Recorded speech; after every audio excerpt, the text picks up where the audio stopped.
செடியாய வல்வினைகள் தீர்க்கும் திருமாலே, நெடியானே வேங்கடவா நின் கோயிலின் வாசல், அடியாரும் வானவரும் அறம்பெயரும் கிடந்தியங்கும் படியாய் கிடந்து உன் பவளவாய் காண்பேனே. உலகெங்கும் இருக்கின்ற சீனிவாசன் பஞ்சாங்கம் டிவி நேயர்களுக்கு என்னுடைய பணிவான வணக்கங்கள். இன்றைய பதிவில் இந்த வாரத்திய விரதாதி முக்கிய விசேஷங்களை பற்றி பார்ப்போம். இன்றைய தினம் விஸ்வாச வருஷம் கார்த்திகை மாதம் 7ஆம் தேதி நவம்பர் 23/11/2025 ஞாயிற்றுக்கிழமை. இன்றைய தினம் இரவு 7:25 வரை திருத்தியை திதி, அதன் பிறகு சதுர்த்தி திதி. இன்றைய நட்சத்திரம் மூலம் நட்சத்திரம்.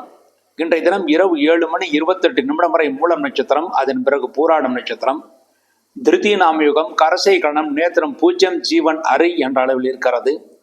ஞாயிற்றுக்கிழமை மூலம் நட்சத்திரம் சேரும்போது அமிர்த யோகம், ஞாயிற்றுக்கிழமையும் பூராடம் சேரும்போது சித்தி யோகம் ஆகும். இன்று தினம் நாள் முழுதுமாக 60 நாளிகை அமிர்த யோகம் சித்தி யோகமாக இருக்கிறது. இன்றைய தினம் திருமணம் செய்வதற்கு, அதாவது விவாகாதி சுமுகூர்த்தங்கள் செய்வதற்கு ஏற்ற தினமாக இருக்கிறது.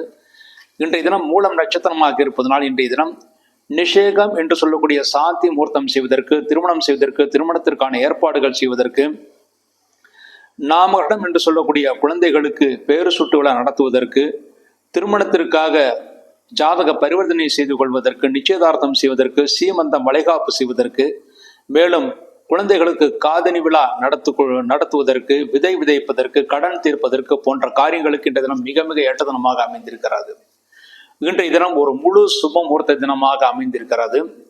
பொதுவாக நாளை தினம் வாஸ்து என்று எல்லா இடத்திலும் போடப்பட்டிருக்கும். ஆனால் திருக்கண்டபடி இன்றைய தினம்தான் வாஸ்து. திங்கட்கிழமை வாஸ்து நன்றாக இல்லை. அந்த தினம், அந்த திங்கட்கிழமை வாஸ்து என்பது மரண யோகத்தில் வருகிறது. அது வாக்கியப்படிதான் அந்த வாஸ்து திங்கட்கிழமை என்று. ஆனால் திருக்கணிதப்படி ஞாயிற்றுக்கிழமை இன்றைய தினம்தான் வாஸ்து. ஞாயிற்றுக்கிழமை இன்றைய தினம் பகல் 10:54 பிறகு 11:30 வரை வாஸ்து நேரம். இந்த வாஸ்து நேரத்தில் வாஸ்து பூஜைகள் செய்வதற்கு மிக மிக ஏற்ற தினமாக இருக்கிறது. இன்றைய தினம்தான் வாஸ்து நேரம். நாளைய தினம் பஞ்சாங்கத்தில் போடப்பட்டிருந்தாலும் அது வாக்கியப்படியானது, திருக்கணிதப்படியானது அல்ல. அடுத்து இன்றைய தினம் அபியோக திருதியை என்று பஞ்சாங்கத்தில் போடப்பட்டிருக்கும். இன்றைய தினம் நீங்கள் அம்பாளை வழிபாடு செய்தால் நினைத்த காரியங்கள் கைகூடும், யோகத்தை ஏற்படுத்தி கொடுக்கும். பொதுவாக எல்லா தெய்வங்களையும் வணங்குவதற்கு ஏற்ற தினமாக இன்றைய தினம் அமைந்திருக்கிறது. அடுத்து நாளைய தினம் திங்கட்கிழமை, விஸ்வாச வருஷம் கார்த்திகை மாதம் 8ஆம் தேதி நவம்பர் 24/11/2025 திங்கட்கிழமை. திங்கட்கிழமை என்று சதுர்த்தி திதி. திங்கட்கிழமை சதுர்த்தி திதி இரவு 9:22 வரை இருக்கிறது. அதன் பிறகு பஞ்சம் திதி வருகிறது. திங்கட்கிழமை பூராடம் நட்சத்திரம் இரவு 9:53 வரை பூராடம் நட்சத்திரம், அதன் பிறகு உத்திராடம் நட்சத்திரம். சூலம் நாமயுகம் வணிசை கணம் நேத்திரம் 0 ஜீவன் அரை என்ற அளவில் இருக்கிறது. பூராடமும் உத்திராடமும் திங்கட்கிழமை சேரும் போது மரணயோகம். ஆகவே திங்கட்கிழமை நாள் முழுதுமாக 60 நாளிகை மரணயோகமாக இருக்கிறது. அன்றைய தினம் சுப காரியங்கள் தவிர்க்கப்பட வேண்டும். வாஸ்து நாள் என்று போடப்பட்டிருந்தாலும் திங்கட்கிழமை வாஸ்து நேரம் நாள் என்பது அவ்வளவு சரியானது அல்ல. ஞாயிற்றுக்கிழமை தான் வாஸ்து நேரம். ஆக வாஸ்து பூஜைகள் செய்வதற்கு ஞாயிற்றுக்கிழமை மட்டுமே ஏற்ற தினமாக அமைந்திருக்கிறது. திங்கட்கிழமை வாஸ்து நாள் என்று பஞ்சாங்கத்திலும் காலண்டரிலும் போடப்பட்டிருந்தாலும் அது சரியான வாஸ்து நாள் கிடையாது. அன்றைய தினம் தனிய நாள். சுபகாரியங்கள் முற்றிலுமாக விளக்கப்பட வேண்டிய தினம். அன்றைய தினம் மாத சதுர்த்தி.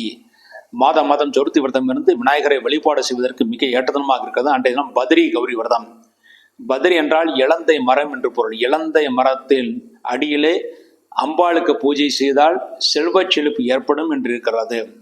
குறைந்தபட்சம் அன்றைய தினம் இலந்தை பழத்தை அம்பாளுக்கு நைவேத்தியம் செய்து வருபவர்களுக்கு கொடுக்கலாம். அதன் மூலமாக இழந்த செல்வத்தை எல்லாம் பெற முடியும் என்று புராணங்கள் கூறுகிறது. ஆக திங்கட்கிழமை தெய்வ வழிபாட்டிற்கு, முக்கியமாக அம்பாள் வழிபாட்டிற்கு, விநாயகர் வழிபாட்டிற்கு மட்டுமே ஏற்ற தினம். அன்றைய தினம் சுப காரியங்கள் முற்றிலுமாக தவிர்க்கப்பட வேண்டும். திங்கட்கிழமை மறுபடியும் சொல்கிறேன், அன்றைய தினம் வாஸ்து என்று பஞ்சாங்கத்தில் போடப்பட்டிருந்தாலும் திருக்கணிதப்படி அன்றைய தினம் வாஸ்து கிடையாது. ஞாயிற்றுக்கிழமை தான் வாஸ்து. அதுவும் 10:54 பிறகு 11:30 வரை வாஸ்து நேரம். பகல் 12 மணிக்குள் கூட வாஸ்து பூஜைகள் செய்து கொள்ளலாம். அடுத்து செவ்வாய்க்கிழமை, விஸ்வாச வருஷம் கார்த்திகை மாதம் 9ஆம் தேதி நவம்பர் 25/11/2025 செவ்வாய்க்கிழமை. செவ்வாய்க்கிழமை என்று பஞ்சமி திதி. அன்றைய பஞ்சமி திதி இரவு 10:57 வரை இருப்பது. அதன் பிறகு ஷஷ்டி திதி வருகிறது. அன்றைய தினம் உத்திராடம் நட்சத்திரம் இரவு 11:57 வரை உத்திராடம் நட்சத்திரம், அதன் பிறகு திருவோணம் நட்சத்திரம். கண்டம் நாமயுகம் பவகரணம் நேத்திரம் 1 ஜீவன் அரை என்ற அளவில் இருக்கிறது. செவ்வாய்க்கிழமையும் உத்திராடம் சேரும்போது பிரபல அரிஷ்ட யோகம், செவ்வாய்க்கிழமையும் திருவோணம் சேரும்போது சித்தி யோகம். ஆகவே செவ்வாய்க்கிழமை என்று இரவு 11:57 வரை பிரபல அரிஷ்டயோகம், அதன் பிறகு சித்தியோகம் என்ற அளவில் இருக்கிறது. அன்றைய தினம் நாகபூஜா பஞ்சமி. அன்றைய தினம் நாகபூஜா பஞ்சமி என்று இருப்பதனால் நாகதோஷ நிவர்த்தி செய்வதற்கு ஏற்றதனமாக இருக்கிறது. அன்றைய தினம் பாம்பு புற்றுக்கு பால் வார்ப்பது மிகவும் சிறப்பானது.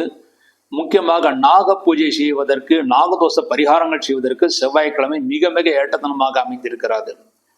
அடுத்து புதன்கிழமை, விசுவாச வருஷம் கார்த்திகை மாதம் 10ஆம் தேதி நவம்பர் 26/11/2025 புதன்கிழமை என்று இரவு 12:02 வரை சஷ்டி திதி, அதன் பிறகு சப்தமி திதி. புதன்கிழமை திருவோணம் நட்சத்திரம் இரவு 1:33 வரை திருவோணம் நட்சத்திரம், அதன் பிறகு அவிட்டம் நட்சத்திரம். விருத்தி நாமயுகம் கௌளவகரணம் நேத்திரம் 1 ஜீவன் அரை என்ற அளவில் இருக்கிறது.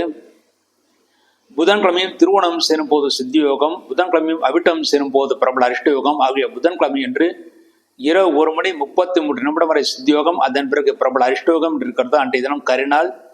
பொதுவாக அன்றைய தினம் கரிநாள் என்று பஞ்சாங்கத்தில் போடப்பட்டிருந்தாலும் அன்றைய தினம் எல்லா நல்ல காரியங்களும் செய்யலாம்.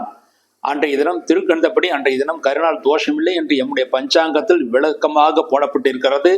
அன்றைய தினம் கரிநாளாக இருந்தாலும் அந்த கரிநாள் என்பது சூரிய உதயத்திற்கு முன்பாக முடிந்து விடுகிறது. ஆகவே புதன்கிழமை என்று எல்லா நல்ல காரியங்களும் செய்யலாம்.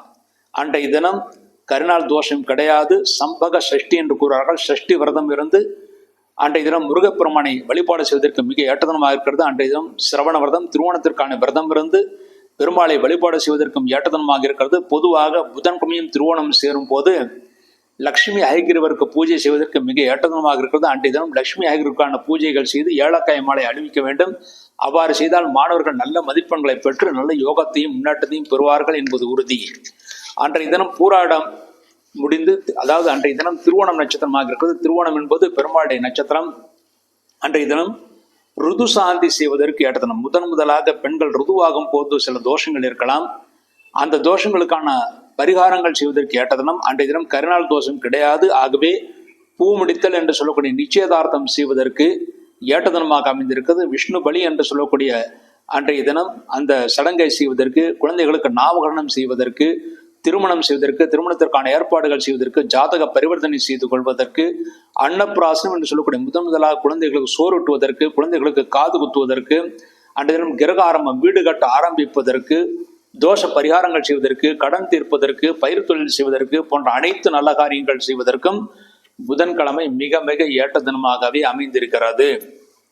பொதுவாக அன்றைய தினம் கரிநாள் என்று பஞ்சாங்கத்திலும் சில காலண்டர்களும் போடப்பட்டிருக்கும். அடுத்து தவறானது. அன்றைய தினம் கரிநாள் தோஷம் இல்லை என்று எம்முடைய பஞ்சாங்கத்தில் விளக்கமாக கொடுத்திருக்கிறேன். அடுத்து வியாழக்கிழமை, விசுவாச வருஷம் கார்த்திகை மாதம் 11ஆம் தேதி நவம்பர் 27/11/2025 வியாழக்கிழமை என்று சப்தமி திதி. வியாழக்கிழமை சப்தமி திதி இரவு 12:30 வரை இருக்கிறது. அதன் பிறகு அஷ்டம் திதி வருகிறது. வியாழக்கிழமை அவிட்டம் நட்சத்திரம் இரவு 2:32 வரை அவிட்டம் நட்சத்திரம், அதன் பிறகு சதயம் நட்சத்திரம். அன்றைய தினம் துருவம் நாம் யோகம் கரசேகரணம் நேத்திரம் 1 ஜீவன் அரை என்ற அளவில் இருக்கிறது. வியாழக்கிழமை அவிட்டம் சேரும் போது சித்த யோகம், வியாழக்கிழமையும் சதயம் சேரும் போது மரண யோகம். ஆக வியாழக்கிழமை என்று இரவு 2:32 வரை சித்தி யோகம், அதன் பிறகு மரண யோகம் என்ற அளவிலே இருக்கிறது. அன்றைய தினம் திருமணம் போன்ற அனைத்து சுபகாரியங்கள் செய்வதற்கும் ஏற்ற தினமாக இருந்திருக்கிறது. அன்றைய தினம் சூரிய விரதம் இருந்து சூரியனை வழிபாடு செய்வதற்கு மிக ஏற்ற தினம்.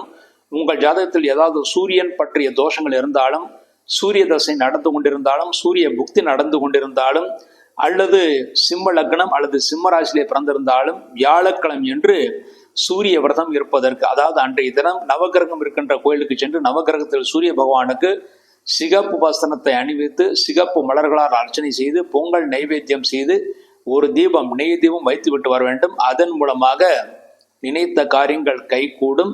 மேலும் சூரிய தசை நன்மைகளை ஏற்படுத்தி கொடுக்கும். அன்றைய தினம் பல சப்தமி பலவிதமான நன்மைகளையும் ஏற்படுத்தக்கூடிய சப்தமியாக அன்றைய சப்தமி இருக்கிறது. அன்றைய தினம் வியாழக்கிழமை என்று ஒரு முழு சுபமுகூர்த்த தினம். அன்றைய தினம் அனைத்து சுபகாரியங்களும் செய்யலாம். அன்றைய தினம் அவிட்டம் நட்சத்திரமாக இருப்பதனால் பூ முடித்தல் என்று சொல்லக்கூடிய நிச்சயதார்த்தம் செய்வதற்கு, பெண் பார்ப்பதற்கு, வரன் பார்ப்பதற்கு, ஜாதக பரிவர்த்தனை செய்து கொள்வதற்கு, குழந்தைகளுக்கு நாமகரணம் அதாவது பெயர் சூட்டு விழா நடத்துவதற்கு, வித்யாரம்பம் என்று சொல்லக்கூடிய படிப்பை தொடங்குவதற்கு, வெளிநாட்டு பயணங்களை மேற்கொள்வதற்கு, திருமாங்கல்யம் செய்வதற்கு, வியாதேசர்கள் மீண்டும் வியாதி வரக்கூடாது என்பதற்காக வியாதேசர்கள் மருந்துண்பதற்கு, 2 பேருக்குள் ஏதாவது விவகாரங்கள் பிரச்சனைகள் இருந்தாலும் பேசி தீர்த்து கொள்வதற்கு, தானியத்தை வாங்குவதற்கு மிக ஏற்ற தினமாக வியாழக்கிழமை ஒரு முழு சுபமுகூர்த்த தினமாகவே அமைந்திருக்கிறது. அடுத்து வெள்ளிக்கிழமை விஸ்வாச வருஷம் கார்த்திகை மாதம் 12ஆம் தேதி நவம்பர் 28/11/2025 வெள்ளிக்கிழமை. வெள்ளிக்கிழமை என்று அஷ்டமி திதி. அன்றைய அஷ்டமி திதி இரவு 12:16 வரை இருக்கிறது. அதன் பிறகு நவமி திதி வருகிறது. அன்றைய தினம் சதயம் நட்சத்திரம். இரவு 2:49 வரை சதயம் நட்சத்திரம். அதன் பிறகு பூரட்டாதி நட்சத்திரம். வியாகாத நாமயுகம், பத்திரை கரணம், நேத்திரம் 1, ஜீவன் அரை என்ற அளவில் இருக்கிறது. சதயமும் பூரட்டாதையும் வெள்ளிக்கிழமை சேரும்போது சித்தியோகம். ஆக வெள்ளிக்கிழமை நாள் முழுதுமாக சித்தியோகமாக இருக்கிறது. அன்றைய சித்தியோகம் இருந்தாலும் அஷ்டமி திதியாக இருப்பதனாலும் பத்திரை கரணமாக இருப்பதனாலும் அன்றைய தினம் வெள்ளிக்கிழமை என்று சுப காரியங்கள் தவிர்க்கப்பட வேண்டும். ஒருவேளை அவசியம் சுப காரியங்கள் செய்தே ஆக வேண்டும் என்ற சூழ்நிலைகள் வந்தால் பகல் 12 மணிக்கு பிறகு செய்யலாம். பெரிய தோஷங்கள் ஏற்படுத்தாது. அன்றைய தினம் துர்காஷ்டமி, துர்காமனை வழிபாடு செய்வதற்கு ஏற்ற தினம். அதுவும் முக்கியமாக வெள்ளிக்கிழமை ராகு காலத்திலே துர்காமனை வழிபாடு செய்வதற்கு வெள்ளிக்கிழமை மிக மிக ஏற்ற தினமாக அமைந்திருக்கிறது. அடுத்து சனிக்கிழமை விஸ்வாச வருஷம் கார்த்திகை மாதம் 13ஆம் தேதி நவம்பர் 29/11/2025 சனிக்கிழமை. சனிக்கிழமை என்று இரவு 11:15 வரை நவமி திதி. அதன் பிறகு தசமி திதி. அன்றைய நட்சத்திரம் பூரட்டாதி நட்சத்திரம். இரவு 2:22 வரை பூரட்டாதி நட்சத்திரம். அதன் பிறகு உத்திரட்டாதி நட்சத்திரம். ஹர்ஷன நாமயுகம், பாலவகரணம், நேத்திரம் 2, ஜீவன் அரை என்ற அளவில் இருக்கிறது. சனிக்கிழமையும் பூரட்டாதியும் சேரும் போது மரணயோகம், சனிக்கிழமையும் உத்திரட்டாதியும் சேரும் போது சித்தியோகம். ஆகவே சனிக்கிழமை என்று இரவு 2:22 வரை மரணயோகம், அதன் பிறகு சித்தியோகம் என்ற அளவில் இருக்கிறது. அன்றைய தினம் பிரளய கல்பாதி, அதாவது ஒரு காலத்தில் இந்த நாளில் தான் பிரளயம் ஏற்படும் என்று இருக்கிறது. ஆகவே அன்றைய தினம் முதற்கொண்டு 3 நாட்களுக்கு மழை பொழிவதற்கான வாய்ப்புகள் இருக்கிறது. ஏனென்றால் அன்றைய தினம் ஜலராசிலே சந்திரன் இருப்பார். ஆகவே அன்றைய தினம் முதற்கொண்டு 3 நாட்களுக்கு மழை பொழியும். இந்த காலத்தில் தான், இந்த நாளில் தான் ஒரு காலத்தில் கலியுகம் முடிந்த பிறகு பிரளயம் ஏற்படும் இருக்கிறது. ஆகவே அன்றைய தினம் பிரளய கல்பாதி. ஆகவே அன்றைய தினம் சில ஹோமங்கள் செய்வதற்கு, சில தர்ப்பணங்கள் செய்வதற்கு, முன்னோர்களை வழிபாடு செய்வதற்கு, மேலும் அன்றைய தினம் சனிக்கிழமையாக இருப்பதனால் ஆஞ்சநேயரை வழிபாடு செய்வதற்கு, லட்சுமி ஹகிரவரை வழிபாடு செய்வதற்கு மிக மிக ஏற்ற தினமாக இருக்கிறது. அடுத்து இந்த வாரத்திலே சந்திராஷ்டகம் என்று பார்த்தால், இந்த வாரத்திலே ரிஷபராசிலே பிறந்தவர்களுக்கு நவம்பர் 22 சனிக்கிழமை மாலை 4:47 முதல் நவம்பர் 24 திங்கட்கிழமை மாலை 4:27 வரை சந்திராஷ்டகம். ஆக நவம்பர் 23 ஞாயிற்றுக்கிழமை, நவம்பர் 24 திங்கட்கிழமையும் ரிஷபராசிலே பிறந்தவர்களுக்கு முழு சந்திராஷ்டக தினங்கள். அடுத்து மிதுன ராசியிலே பிறந்தவர்களுக்கு நவம்பர் 25 செவ்வாய்க்கிழமை அதிகாலை 4:27 முதல் நவம்பர் 27 வியாழக்கிழமை பகல் 2:07 வரை சந்திராஷ்டகம். ஆக மிதுன ராசியில் பிறந்தவர்களுக்கு நவம்பர் 25 செவ்வாய்க்கிழமை, நவம்பர் 26 புதன்கிழமை, நவம்பர் 27 வியாழக்கிழமை, இந்த 3 நாட்கள் முழு சந்திராஷ்டக தினங்கள். அடுத்து கடகராசியிலே பிறந்தவர்களுக்கு நவம்பர் 27 வியாழக்கிழமை பகல் 2:07 முதல் நவம்பர் 29 சனிக்கிழமை இரவு 8:35 வரை சந்திராஷ்டகம். ஆக கடகராசியிலே பிறந்தவர்களுக்கு நவம்பர் 28 வெள்ளிக்கிழமை, நவம்பர் 29 சனிக்கிழமை, இந்த 2 நாட்கள் முழு சந்திராஷ்ட தினங்கள். இந்த நாட்களில் நீங்கள் செய்யக்கூடிய எல்லா காரியங்களும் சிறிது யோசித்து நிதானத்தை செய்ய வேண்டும். அவசரப்பட்டு செய்யக்கூடிய முடிவுகள் தோல்களை ஏற்படுத்திக் கொடுக்கும். இவ்வாறாக இந்த வாரத்திய விரதாதி முக்கிய விசேஷங்களை பற்றி பார்த்தோம். மீண்டும் நல்ல பதிவில் இணைவோம் என்று கூறி விடைபெறுகிறேன். நன்றி, வணக்கம்.